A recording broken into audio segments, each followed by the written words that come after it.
السلام علیکم دوستوں، میں ہوں نثار دانش اردو چینل سے آپ سے مخاطب ہوں۔ میر تقی میر انٹرویو کی تناظر میں انٹرویو کے آئینے میں ایک اور سوال کے ساتھ کہ میر کے حوالے سے یہ سوال پوچھا جاتا ہے کہ میر کی غزلوں کے دو نمایاں پہلو کون سے ہیں؟ ویسے تو بہت سارے ہیں، لیکن دو پہلو ایسے ہیں جو بہت نمایاں ہیں، اور میر کی ساری شاعری جو ہے ان دو پہلوؤں سے گرد گھومتی ہے۔ جیسے کہ اقبال کی ساری شاعری کی دیوار جو ہے وہ خود ہی پر کھڑی ہے، تو اس طرح سے میر کی شاعری کے دو پہلو کون سے ہیں وہ بتائے۔ تو ایک عشق کے پہلو ہے، ٹھیک ہے، جو شاعری کا اس کا آپ روایت بھی کہہ سکتے ہیں، اس کے بغیر ہم آگے بڑھ نہیں سکتے۔ اور دوسرا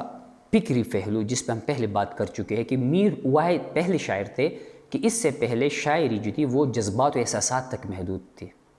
اور میر نے پہلی دفعہ اس میں فکر کا عنصر داخل کیا۔ تو ایک عشق شاعری اور دوسرا پہلو جو ہے وہ فکری پہلو، جس کا منبع تصوف ہے، یہ بھی میں بتا چکا ہوں پہلے لیکچرز میں۔ اور اسی تصوف نے میر کی شاعری کے کلام کو فکری پہلو کو وہ جلا بخشی کہ میر بنے، اور اتنے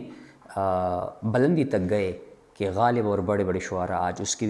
آج کی شعراء بھی اور اس وقت کی شعراء بھی اس کی تعریف کے گن گاتے تھے، اس کی تعریفیں کرتے تھے اور اشعار بھی کہے ہیں۔ آج کل کے لوگ بھی شعراء بھی ان کے معترف ہیں، اور اس کے بعد والے شعراء بھی ان کے معترف تھے، اسی وجہ سے، اسی فکری پہلو کی وجہ سے۔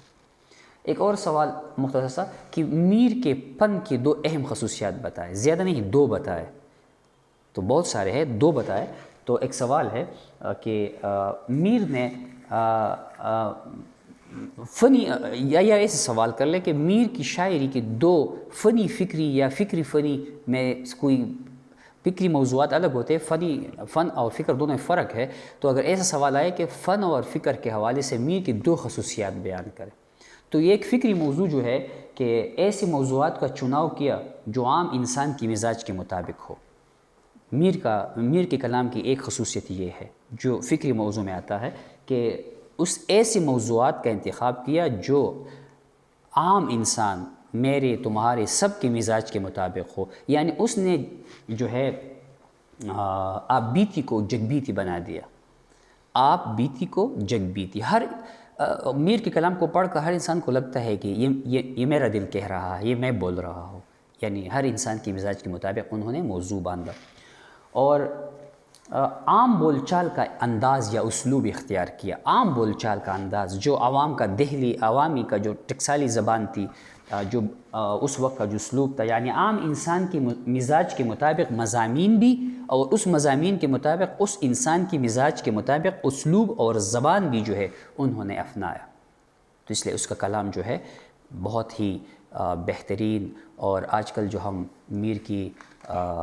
شاعری پہ بات کرتے ہیں اور میر کی پیچھے یہ غالب اور ذوق اور ان لوگوں کی یہ حوالے دیتے ہیں کہ پلا نے اس کی یہ تعریف وغیرہ کی ہے، یہی